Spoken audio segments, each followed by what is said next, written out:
Live from WRAL News headquarters in Raleigh, your number one source for local news. WRAL News, coverage you can count on. What you need to know heading out the door is we have high fire danger again today. It's a chilly start this morning, but even colder for tomorrow morning. I'll show you how low the temperatures will go. Major medical reforms. State lawmakers are considering several health care policies today. How health care workers plan to make their voices heard ahead of these decisions. And a first mayoral address. Raleigh's new mayor, Janet Cowell, will give her first State of the City speech. What she will likely cover as the current city council marks 100 days. A lot to tell you about here on this Wednesday morning. It's going to be a beautiful Wednesday. I'm Renee Chu. I'm Jeff Hogan. Yeah, great to have you along here. We've had our ups and downs this week, certainly, and the ups are coming a little later this week.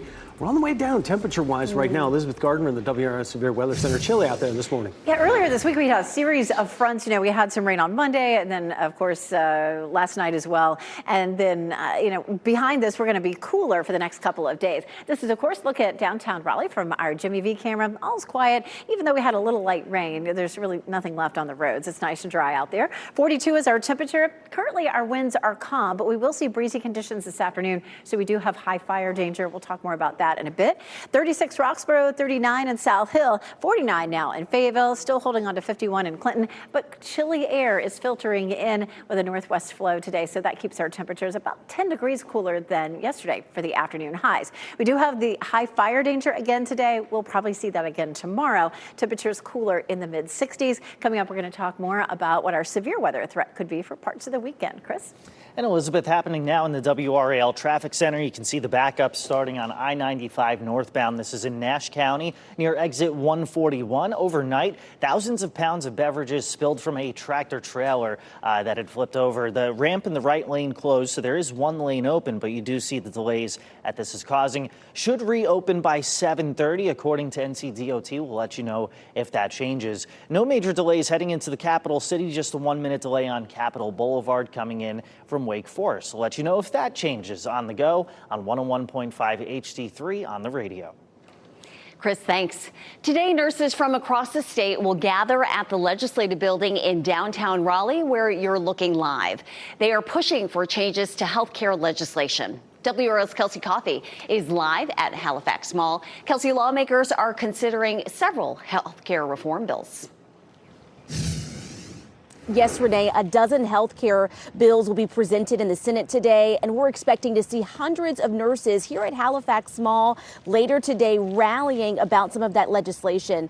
Lawmakers are presenting bills on pricing transparency, practicing licenses, and more psychiatric beds. Nursing groups and lawmakers from both sides of the aisle will discuss giving advanced practice registered nurses more authority, a move they say saves money by cutting down on needless red tape. Governor Josh Stein is scheduled to speak to a group of nurses at the Raleigh Convention Center this morning. Then that group will head to Halifax Mall for the rally. After that, those nurses will meet with lawmakers and attend committee hearings. Governor Stein is scheduled to speak this morning at 10 o'clock, and that rally here at Halifax Mall is scheduled for this afternoon at 1. Kelsey Coffey, WRAL News, live in Raleigh. We'll stay on top of all these developments today in the state legislature. Watch WRAL News from 4 to 7:30 this evening. Tonight, Raleigh Mayor Janet Cowell will deliver her first State of the City address. WRAL's Laura Levine is outside the Raleigh Convention Center this morning, where Cowell plans to talk about her vision for the city's future. Laura, good morning. Jeff, good morning. Mayor Janet Cowell will give a speech today here at the Raleigh Convention Center, highlighting some of those key areas of focus during her term. She will also address the accomplishments of the City Council's first 100 days. That will include top priorities she ran on during the mayoral race. Now, one of her biggest concerns has been affordable housing and ending homelessness. She previously said that her goal was to diversify the types of housing that can be built around the city to begin addressing this issue. Another top priority in her plan has been public safety. Mayor Cowell wants to increase pay for police officers and expand the number of officers across the city. You can hear more on the mayor's vision for the future of Raleigh. She also plans to touch on transportation in her speech as well. That speech and event will get started here at 6 p.m. Laura Levine, WRAL News, live in Raleigh. In a statement released after 11:30 last night, Durham Superintendent Anthony Lewis says it is essential that Durham educators get a seat at the table in the district's decision-making. Lewis made the statement after hundreds rallied outside Durham Public Schools Staff Development Center last night. The Durham Association of Educators is pushing for a meet and confer policy and union recognition. In his statement, Lewis said he'll reach out to the educators with dates for future negotiations. The Durham School Board meets tomorrow night. A Wayne County family is not giving up hope in their search for a missing man. Loved ones of 32-year-old Stefan Walls reported him missing on March 17th. Sheriff's deputies say they've conducted searches near the Neuse River. Walls' mother says she has little information to work with, other than being told he was last spotted at a store in Seven Springs. No video evidence of him being anywhere but that store in Seven Springs that morning. At the time, we did not know he was missing. Walls is 5 feet 10 inches tall, weighs about 120 pounds. A spokesperson with Wayne County tells WRAL detectives are actively investigating but have no other details. A teacher at Willow Oak Montessori School in Chatham County is at the center of an investigation over inappropriate contact with students. The sheriff's office is looking into accusations involving 2 students. WRAL obtained a note that was sent to parents stating the school is aware of serious allegations against a faculty member. It went on to say the employee hasn't been on campus and they are following professional guidance.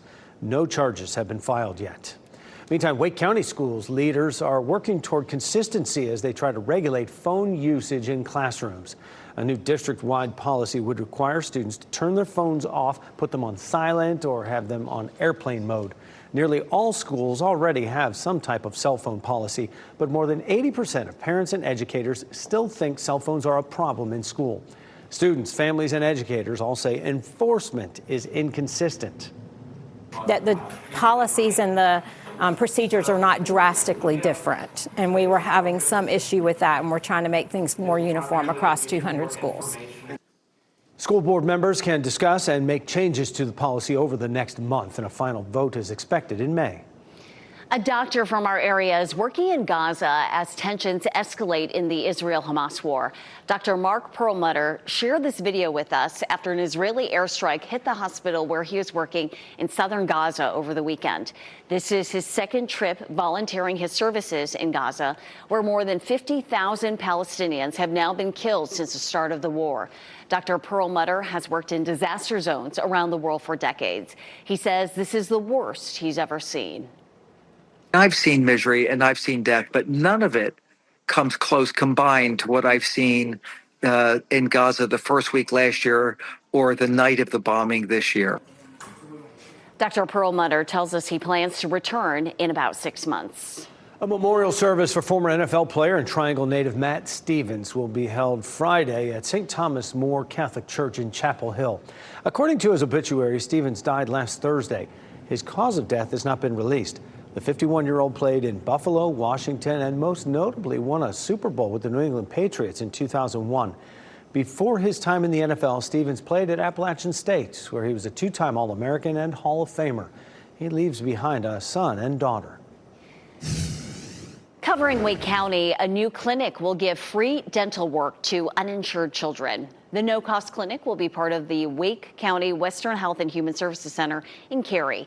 Instead of a ribbon cutting, they will host a floss cutting this morning. The initiative is funded by a grant from the North Carolina Office of Rural Health. Today's event gets started at 8:15. Today, the town of Rollsville will unveil a new senior transportation option. The town teamed up with Senior Network, a nonprofit that provides free shuttles for senior residents. Seniors with less mobility will have reliable transportation to doctor's appointments, for the grocery store, and much more. Today's ceremony starts at noon at the Rollsville Town Hall. New bathroom bill. North Carolina lawmakers are considering regulations on what bathrooms transgender people can use in some state buildings. How the new policy would differ from the 2016 version. National security concerns. Top intelligence officials were questioned about the leaked group chat messages during a hearing. Their defense this morning over the context of those texts. And grab a jacket. Temperatures are chilly, especially up near the Virginia line. Our wind today coming out of the northwest will keep our temperatures cooler. We also have high fire danger, and I'll show you where coming up. As you get into your car, tune to WRAL News Plus on your radio. In Raleigh on 99.3 FM. In Durham, 96.5 FM. And everywhere on 101.5 HD3.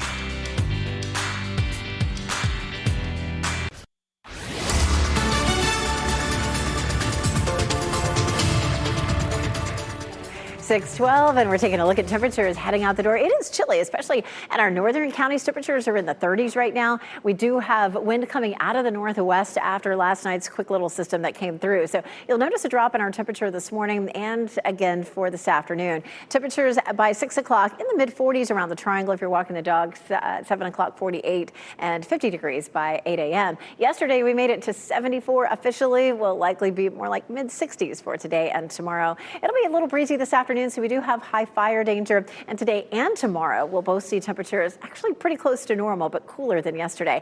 And then we see the temperatures starting to jump. By Saturday, our high temperature around 80. But Sunday and Monday, we have a chance for scattered storms. I'll show you the timeline coming up. Chris?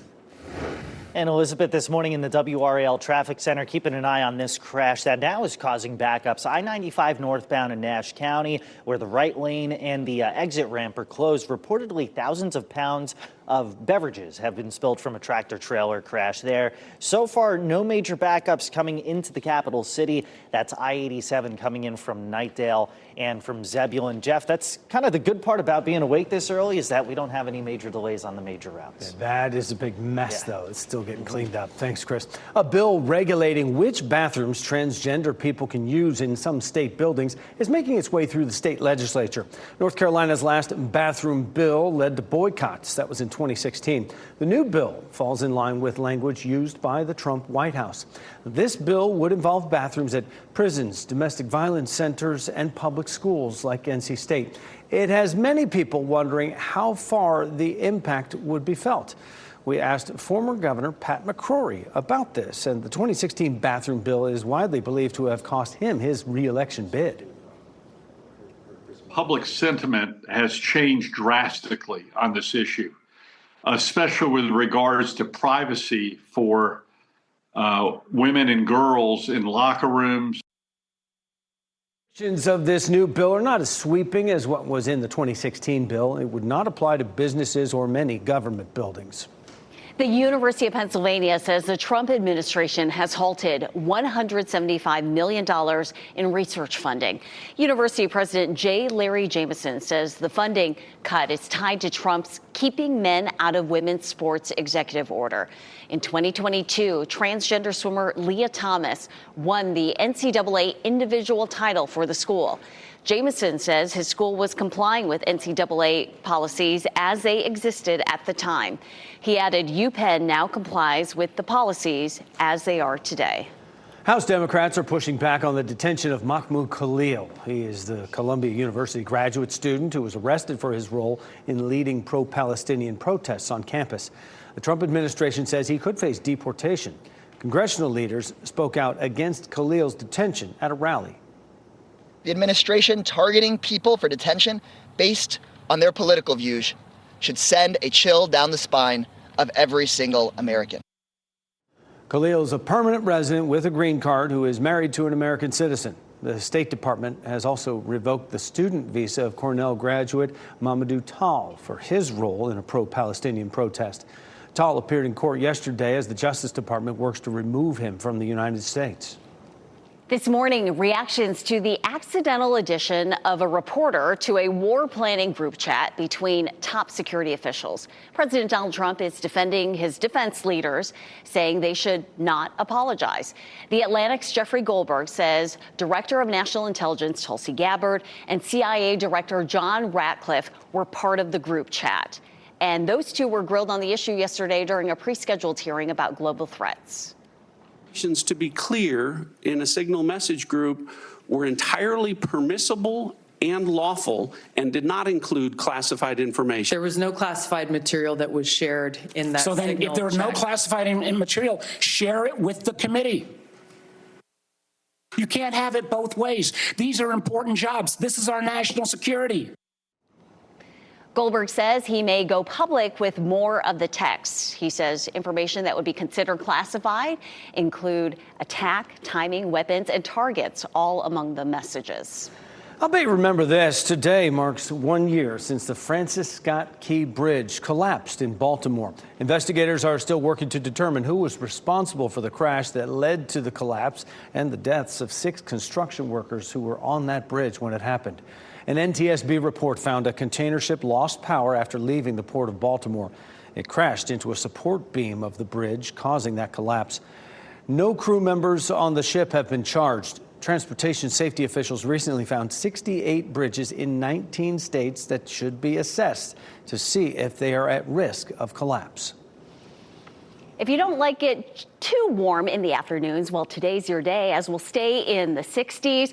Right now, as we wait for the sun to rise, we're going to give you some beautiful views. Look at Cary here in Fenton, all lit up there.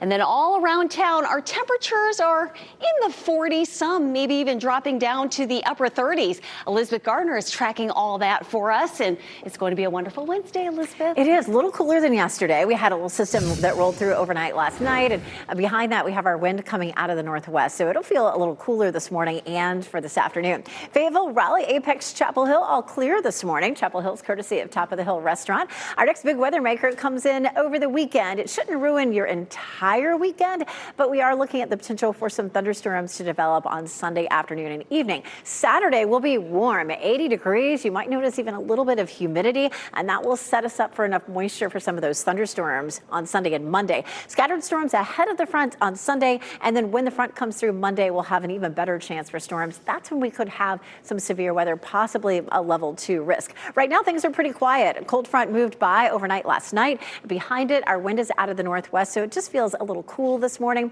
We look ahead to Sunday, and by late in the afternoon and evening, we begin to see some rain. That's 8 p.m. on Sunday. First half of the day should be dry, but we'll be watching that timing closely as we get closer to Sunday. And then the cold front itself comes through on Monday. Right now, that looks like it would be late afternoon into the evening. Of course, that is not the final answer on the exact timing of that, but that's what it's looking like so far. We'll continue to watch it closely, especially over the next couple of days as we get our high resolution models in for the weekend. Futurecast rainfall with this, not right now looking terribly heavy, probably 1/4 inch to 1/2 inch, but I do feel like with some of these thunderstorms, those numbers could be a little bit higher. So how about outdoor plans for the weekend? Definitely a green light on Saturday. It'll be warm, breezy, but still comfortable to be outside. And then potentially the first half of the day on Sunday will be dry, but definitely be watching for that. Storm chances are rising on Sunday. Severe threat is going to be to our west on Sunday, but this is our severe threat for Monday, and that could translate into a level 2 risk when we get into the third day out. The Storm Prediction Center will send that to us. Okay, today all the way through Friday, even Saturday looking really nice. Sunday and Monday, that chance of storms, and then it does look dry, fortunately, for Tuesday, which is the Durham Bulls home opener. That is the first day of April. Can you believe already? I can't believe it. I'm looking forward to it, Baseball. though. Yeah, not looking forward to this. Kind of a mess in Nash County right now. This is I-95 northbound near exit 141.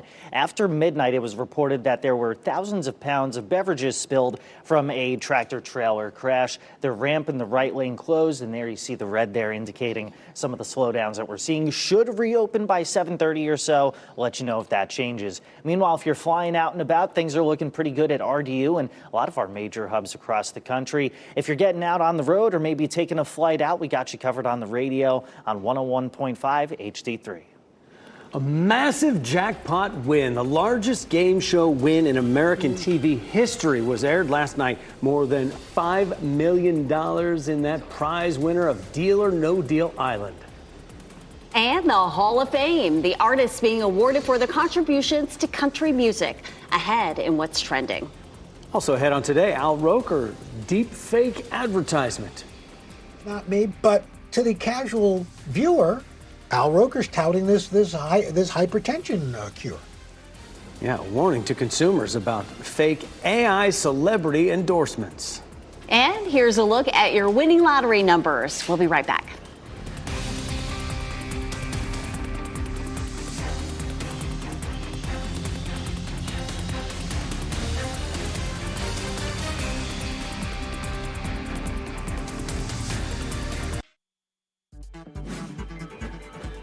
This What's Trending report, sponsored by Rug & Home. The largest game show jackpot win in American TV history. And inductees into the Country Music Hall of Fame were announced. Time for a look at what is trending here on a Wednesday. David Gannett won more than $5 million in last night's season finale of Deal or No Deal Island. He just kept on selecting no deal until it came down to two cases. One had more than $12 million in it. The other had $75. He chose to take a $5 million offer. Had he not taken the deal, he would have gotten the $75 prize. Ooh, good betting, good betting. Well, Chris Teigen was one who made the offer. She's a banker on this season, and she says that she will be returning for the next season. And as for David, he has 4 kids at home who are in the coming years will be of driving age, so the prize money will cover a bunch of new cars, right? And he says he's going to get himself a motorcycle and a nice watch. $5 million, nice take. Much better than the $75. Right on. Kenny Chesney and the late June Carter Cash headline the new class of the Country Music Hall of Fame. Chesney will be inducted in the Modern Era Artist category, and Cash will go under the Veterans Era Artist category. You know, in the non-performer category, there's a North Carolina native, Tony Brown, a legend right there, who's also going into the Hall of Fame, said he always wanted to be in the Hall of Fame, never thought he'd make it in the Hall of Fame, and that it is better than money for him. Oh, but Kenny Chesney, very nice. Right. Big honors. Big name. In less than 2 weeks, the 5th and final Dreamville Festival will take over Dix Park. Organizers released the food and drink lineup. More than 75 restaurants, food trucks, and chefs are expected to be at this year's festival. General admission plus tickets, they're all sold out, so it's VIP tickets that are still available. It'll be held Saturday, April 5th, Sunday, April 6th at Dix Park in Raleigh. Lil Wayne headlines Saturday night, and J. Cole headlines Sunday. Temperatures are cooler this morning. We're in the 30s in a couple of spots. We have a frost advisory that's in effect for tonight. I'll show you who's affected. And raising recovery awareness. Today marks 6 months since Hurricane Helene hit western North Carolina. The trip local leaders will make today to secure restoration funds and resources. Also, hundreds of educators, Raleigh and Durham school superintendent is now advocating for teacher pay in district policies, and teachers getting their say as well. The response he shared to the school staff gathering.